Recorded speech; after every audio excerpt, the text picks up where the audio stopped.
আগের ভিডিওতে তোমরা দেখেছিলে যে আমরা বাজারে গিয়েছিলাম, তো বাজার থেকে কি কি নিয়ে আসলাম সেটা শেয়ার করিনি।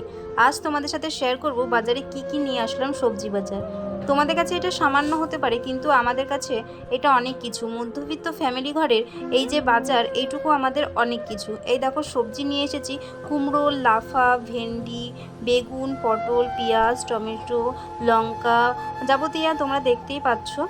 বিয়ের আগে তো এইসব বাজার করতাম না, বাপের বাড়িতে থাকলে বাবাই যাবতীয় বাজার করতো। বলে না, বিয়ের সাথে সাথে কিন্তু মানুষও চেঞ্জ হয়ে যায়। দেখো আমি কিন্তু অনেক চেঞ্জ হয়ে গেছি এখন বিয়ের পরে। কত বাজার, সবজি, কত রকমের দায়িত্ব, বিয়ে হলেই কিন্তু অনেক দায়িত্ব বেড়ে যায়। আর এদিকে দেখো মুদিখানার বাজারগুলোও আর কি ঢেলে নিয়েছি। আর এই দেখো আমাদের মাসকাবাড়ি বাজার। আর প্যাকেট থেকে আগেই বের করে রেখে দিয়েছিলাম এই ঝুড়ির মধ্যে, তো ভাবলাম তোমাদের সাথেও সেটা শেয়ার করি। যেহেতু আমি কন্টেন্ট ক্রিয়েটার, তো সব কিছুই তোমাদের সাথে যেহেতু একটু একটু করে শেয়ার করি, তো যাই হোক তোমরাও দেখতে পেলে।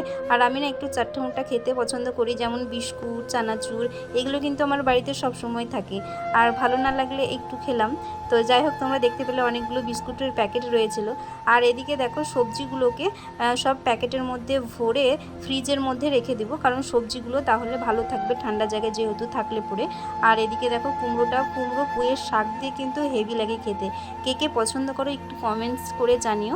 তো ভিডিওটা এই পর্যন্তই। তোমাদের যদি ভালো লেগে থাকে অবশ্যই লাইক, কমেন্ট, শেয়ার করে দিও। আর ইউটিউব থেকে যারা দেখছো অবশ্যই সাবস্ক্রাইব করে দিও। তো নেক্সট ব্লগে আবার তোমাদের সাথে দেখা হচ্ছে।